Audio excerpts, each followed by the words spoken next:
I don't stand here to tell you that I own property, because I don't.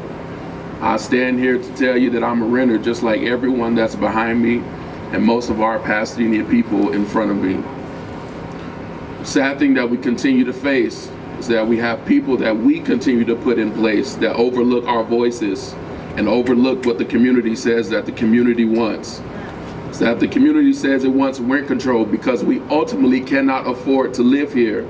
Then that's what we need. As one mother has already stated, it is a shame that a mother has to choose between food or rent.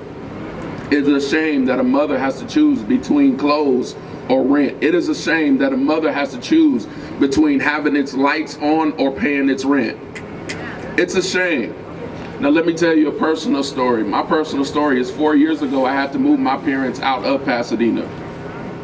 I didn't have to move my parents out of Pasadena because they wanted to move. I had to move my parents out of Pasadena because they both were retired renters in Pasadena. And one day their landlord came up to them. I guess he woke up out of a dream and said, I want to raise rent. And so he knocked on their door and said, you have 60 days to move out.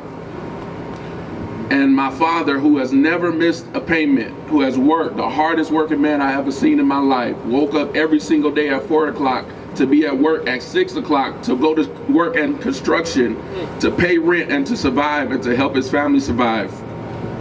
4 years ago, he had to move. My parents have to move because the excuse of the landlord was just because we wanted to raise the rent. Never missed a payment. And they wanted to raise the rent. My parents was paying $1,800 at a time on a fixed income, which was already too much. And he wanted to raise the rent to $2,300. So this is not something that we just dream about. This is not a dream. This is our reality. And I can say they already told you that I'm running for District 3 City Council. But let me tell you the most rewarding and the most heartfelt pain that I felt since I've been running.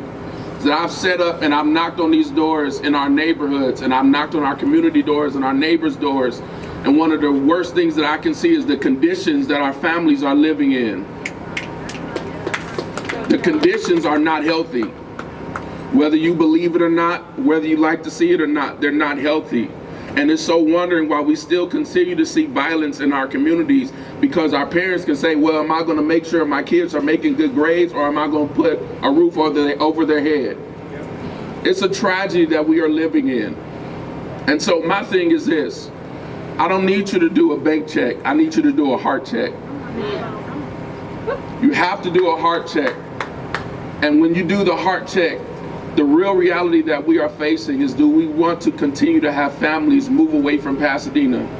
This is not just a Pasadena City Council issue. It's not just a Pasadena issue. It's also a PUSD issue. Let me explain to you. When families move away from Pasadena, we also lower our student enrollment in Pasadena, in our schools, in our public schools, which means we also lose funding for our school district, which means we continue to lose schools, and our schools continue to close down. Edison Elementary, Burbank Elementary, all these schools have closed down and continue to close down because people keep moving away because they cannot afford to live here in Pasadena. So I encourage you all, do a heart check. Really consider what we're fighting for. And then when we start putting people in places behind us, really look at their motives and see, are they here for the people or for themselves?